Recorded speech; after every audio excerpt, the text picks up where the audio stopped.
Professor Mairovich, o senhor ontem fez uma coluna bem dura ali, falando que Moraes comete um crime. Aliás, eu ontem trouxe esse detalhe aqui da sua coluna.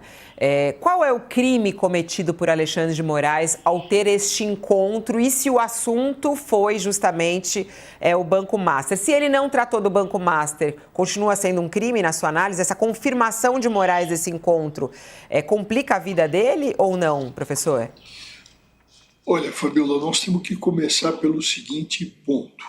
Nós vivemos numa república onde não existem pessoas acima de qualquer suspeita. Todos têm tratamento igualitário. Colocado isso, nós temos que perceber que há uma notícia-crime.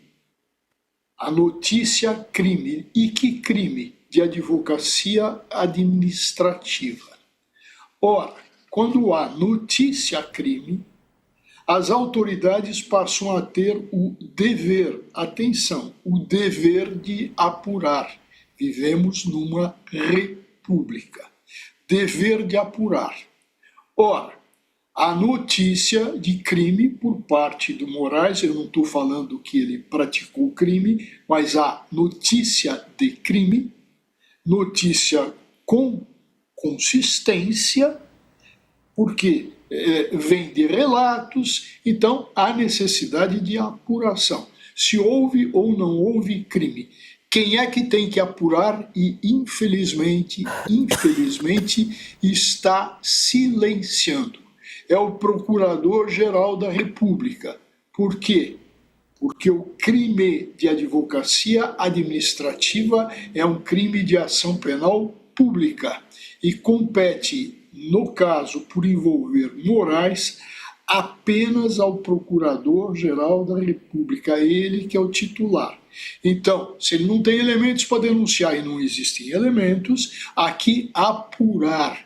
Então, requisitar um inquérito, realizar um inquérito no próprio Ministério Público para apuração. Outro silêncio doído em termos de sociedade.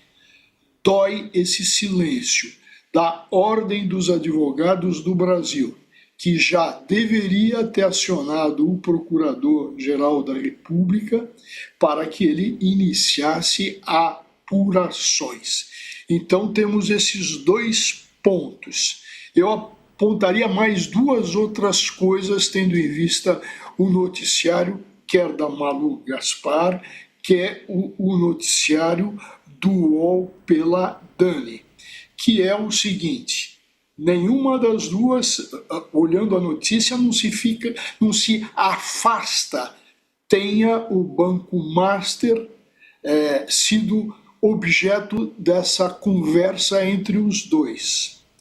Ora, atenção, o crime de advocacia administrativa é meramente formal, não precisa de consumação. Como se está a dizer, o Moraes recuou quando soube da fraude, mas se isso ocorreu, o crime já estava consumado porque ele não precisa de resultado naturalístico. Então, isso é importante se verificar, isso é importante que esse crime não precisa de resultado. Basta o quê, Fabiola? Basta o patrocínio, o vestir a camisa do Banco Master e ir lá e fazer aqui, pedidos, pressões no interesse privado e em detrimento do interesse público e em razão do quê? Das funções elevadas do Moraes. Mairovich, eu vou ser bem, assim, ir para o extremo em relação a isso. O senhor acredita que caberia até a questão de impeachment de Alexandre de Moraes diante de um caso como esse? Acha que tem essa gravidade, não? Fabiola, como impeachment?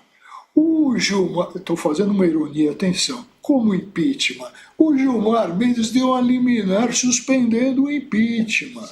Suspendendo o impeachment no crime de responsabilidade que diz, vou até ler, agir, proceder de modo incompatível com a dignidade e o decoro das suas funções. Está impedido isso, está liminar do Gilmar Mendes, artigo 39, número 5, está suspenso pelo Gilmar Mendes. Como aqui, percebeu que isso está travado? Se a gente pensar, bom, e se não tivesse essa liminar? Acredito que o impeachment, pelos elementos que existem, ainda não está maduro. Há necessidade de se apurar a verdade. E por que não? A verdade pode estar com Moraes, sim, mas pode também não estar. Daí a necessidade de se apurar.